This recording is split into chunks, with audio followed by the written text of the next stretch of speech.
kaubanduse rahvale ma hakkaks oma jutuga sedasi pihta, et ennemuistsel ajal oli üks habemikuga mees, Karl Marx nimi. Tema ütles, et lugu kauba väärtusest on palju keerulisem kui lugu lesknaise kreebedega, sest ei tea, kust äärest sellel kauba väärtusele läheneda.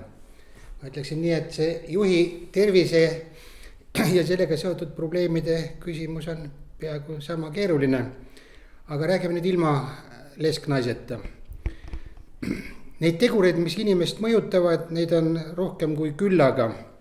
Aga esikohale ma tooksin selle, et kõige suurem rõõm ja kõige suurem terviseallikas on see, kui inimene saab teistele midagi anda. Oma pereliikmetele, oma alluvatele, oma ülemustele ja nõnda edasi ja nõnda edasi. Ehk andmise rõõm ja andmisega seotud asjad on nagu kõigi alus, antud juhul ka siis tervise alus. Aga anda saame ikka seda, mis meil endal olemas on. Esimene mõte tekib siis sellest, et kui ma nüüd midagi ära annan, et siis ma olen millestki ilma. Aga andmise psühholoogia ja psühhiaatri on selline, et kui ma midagi annan, siis on juba asi, andja saab ka. Oletame, et mul on üks küünal, mis ei põle ja teine küünal, mis põleb. Kui ma nüüd annan selle valguse siia, siis on 2 valgust, 2 soojust. Ehk teisena sellist andmist tuleb teha.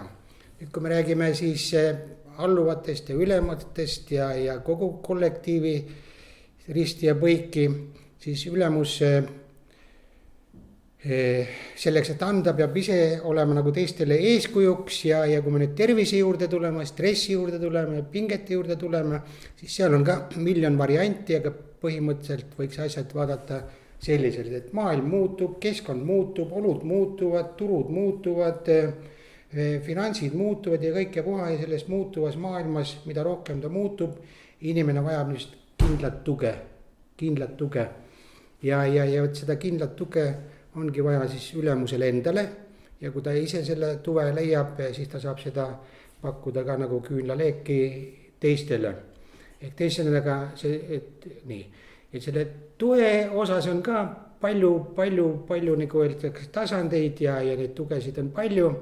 Et kui ta on peres, siis on see peretugi, et see pere hoiab kokku ja kõik ja puha. Kui ta on kollektiivis, et see kollektiiv on selline, et meie kollektiiv ja meie tunne ja ühiskonnas, et meie riik ja meie rahvas ja nõnda edasi. Või siis globaalselt vaadates, et minu ja meie see valdkond, millega või mis valdkonnas me kaubitseme ja nõnda edasi. Et võt see meie tunne, et see peaks kuskilt läbi tulema, et kui juht seda ise tunneb ja ise seda omab, siis on võimalik seda ka siis alluvatele, ülemustele ja kolleegidele edasi anda. Üks mõte, mis veel ütleks selle probleemide regastikus, mis on keerulisem kui lesknaise kreebedega ja temale lähenemine, on siis see, et inimene on oma olemuselt nagu kanamuna, et üks muna ots on siis nagu see psüühika pool ja teine on siis kehaline pool.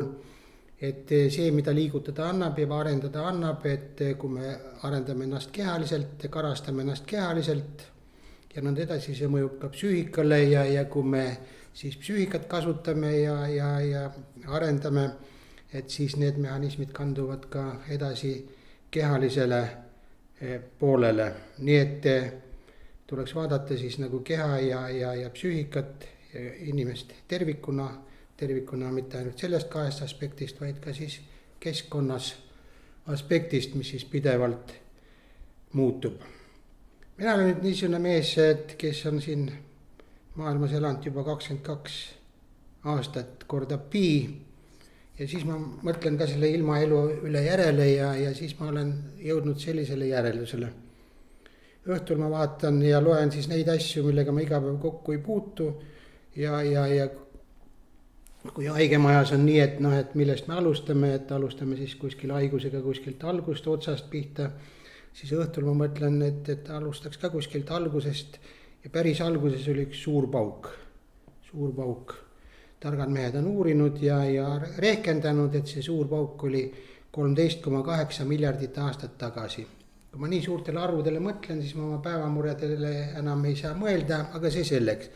ja siis ma mõtlen, et see energia ja see vägi, mis seal 13,8 miljardit aastat tagasi hakkas nagu paisuma ja liikuma, et siis tekkisid need miljardid galaktikat, siis tekkis ka see galaktika, kus meie oleme, see linnutee. Et see on ime, et see energia vägi, et ei sattunud kuskile teistele galaktikatele, vaid me sattus, millest meie tuleneme, sattus siia linnuteele. Linnutee on siis nagu Kanteri ketas, ta on siis 100 miljonit valgusaastat läbimõõduga ja 1000 valgusaastat, 100 000 valgusaastat on läbimõõduga ja 1000 valgusaastat on ta siis see paksuga. Ja siin on ka siis see päikesesüsteem, et me siia sattusime, siia päikesesüsteemile, et meist ei tulnud mitte samblik, vaid tuli siis elusolend, imetaja ja siis inimlane. Ja kui me inimlaste aspektist vaatame, et eks ole nüüd vanaisad ja vanaemad, et oleks teine vanaema teise vanaisaga kokku saanud, siis meid ka siin ei oleks olnud. Ja tuleme nüüd siiamaale välja, et isa ja ema said kokku ja et seal ka siis nendest miljonitest seemnerakkudest see jõudis kohale sinna munarakuni, millest meie tulime. Et see, et me üldiselt olemas oleme, et see on niisugune ime, et me oleme välja valitud indiviidid, me oleme ainulaadsed, unikaalsed ja kõik ja puha. Ja kui me seda tunnetame, mina unikaalne, ainulaadne ja et kogu universumi areng 13,8 miljardit aastat on olnud selleks, et mina, sina, tema saaks täna siis seda meie tunnet, kindlustunnet, küünlatunnet, et teisele midagi anda. Võt selleks me olemegi esivanemate võitlust jälginud, vaadanud ja kui nemad said hakkama, siis saame ka meie hakkama. Lesknaisega ja ilma.